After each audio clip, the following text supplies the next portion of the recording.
Hi, my bedtime stories, yeah. We're back on another bedtime story, guys. Guys, do you know there are people you end relationships with and you never end relationships with them?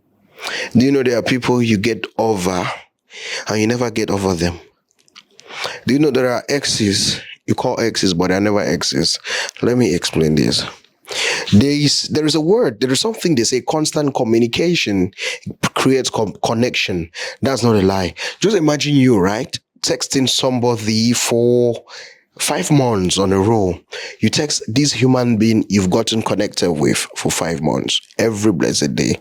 A month is 30 days, 31 days, and you write this person for 5 months on a row, every blessed day of your life. And you just decide on the 6th month, right? Like the first day of the same month, you say, no, let me cut connection with this person. You will tend to see that there is something in you there is something that has left you. There is something that has changed.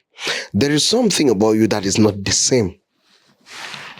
This is what happens to you when you've been in a relationship with somebody for over 4 years, for over 2 years, for over 1 year. You've given that person everything. The person has seen you at your lowest.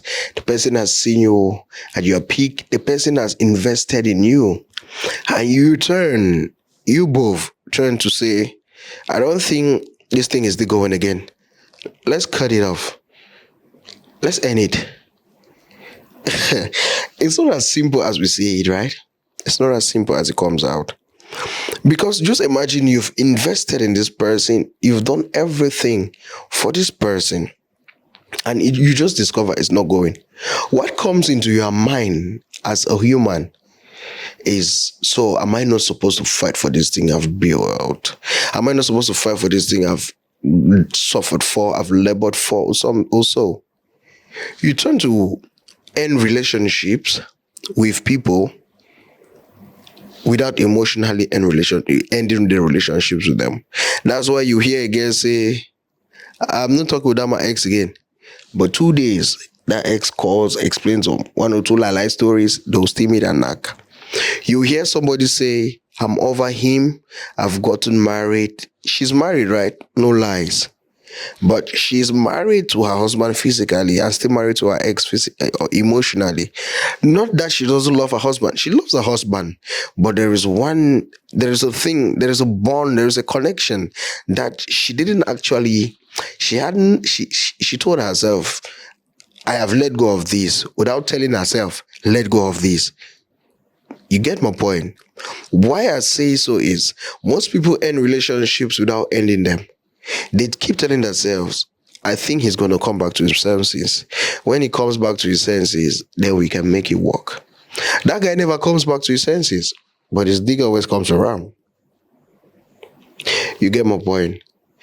That dick that comes around, it's a distraction, but most of the times we don't see it as a distraction. Most people will say, once Degbe can always be Degbe. That's the Okafor's law, right? Once you knock, you can always knock. So that's the reason you just hear one guy say, I still have power over this ex.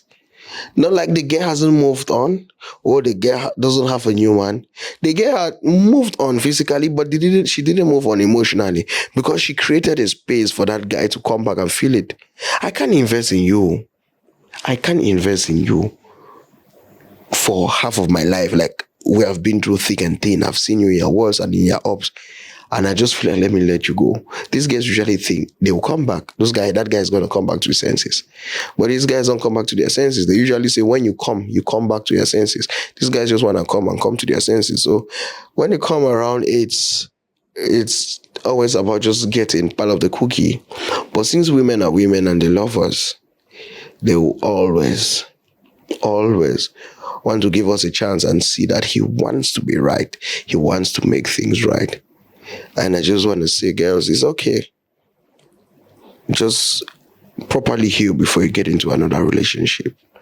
Properly get yourself healed. Properly get into another relationship knowing this person doesn't have an opportunity to come into my life because I took these 2 years or 3 years of waiting for this person to come right. The person doesn't need to just come and distort my trajectory or disturb my livelihood or my relationship with a new person I don't build.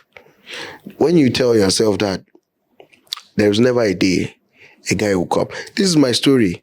I'm explaining all this long English. That's what they dealt with me. Good night, guys.